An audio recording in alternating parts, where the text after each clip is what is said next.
Hello বন্ধুরা, কুকফাস্ট cook tasty চ্যানেলে আপনাদেরকে স্বাগত জানাই। আজকে আমি আপনাদের সামনে দারুণ স্বাদের পালং শাকের কচুরি রেসিপিটি বানাবো।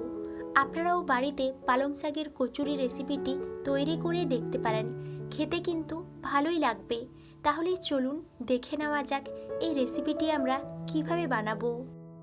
প্রথমেই আমাদের বাড়ির বাগান থেকে কিছু পালং শাক তুলে নেওয়া যাক। এখানে ছোট্ট একটা জায়গাতে কিছু পালং শাক হয়েছে, এখান থেকে আমি পালং শাকগুলো তুলে নিচ্ছি।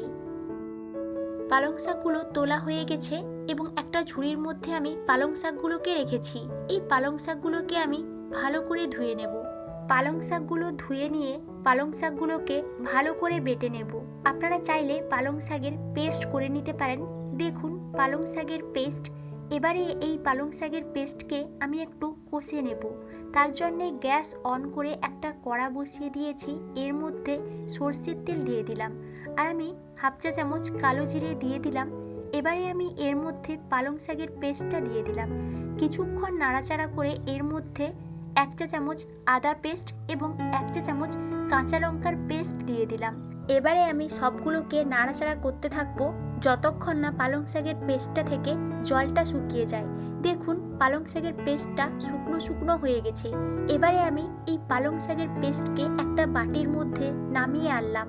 এর মধ্যে আমি পরিমাণ মতো ময়দা দিয়ে দিলাম আর আমি এর মধ্যে পরিমাণ মতো লবণ, এক চামচ চিনি এবং এক চামচ সাদা তেল দিয়ে দিলাম।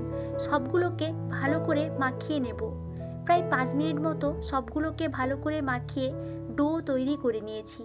এবারে এই ডোটাকে আমি প্রায় 15 মিনিট মতো ঢাকা দিয়ে একটু রেখে দেব। প্রায় 15 মিনিট পরে ময়দার ডোটা থেকে ঢাকনাটা সরিয়ে কয়েকটা লেচি কেটে নেব।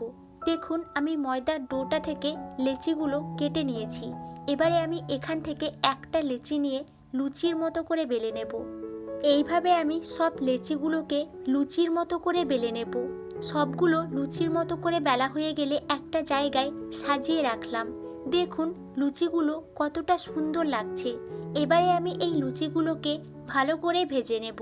তার জন্যে গ্যাস অন করে একটা কড়া বসিয়ে দিয়েছি এবং এর মধ্যে সাদা তেল নিয়ে নিয়েছি। তেলটা গরম হয়ে গেলে একটা একটা লুচিগুলোকে ছেড়ে দিলাম।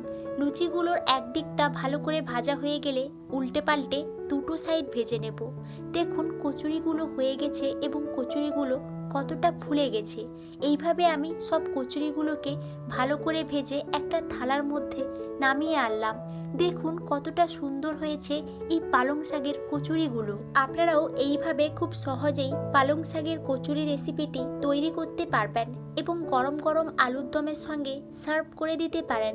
ভিডিওটি ভালো লাগলে লাইক, শেয়ার এবং কমেন্ট করতে কিন্তু ভুলবেন না এবং সাবস্ক্রাইব করে পাশে থাকা অল বেল আইকনটি প্রেস করে রাখবেন, যাতে আপনাদের কাছে আমার সমস্ত রকমের রেসিপি চলে আসতে পারে।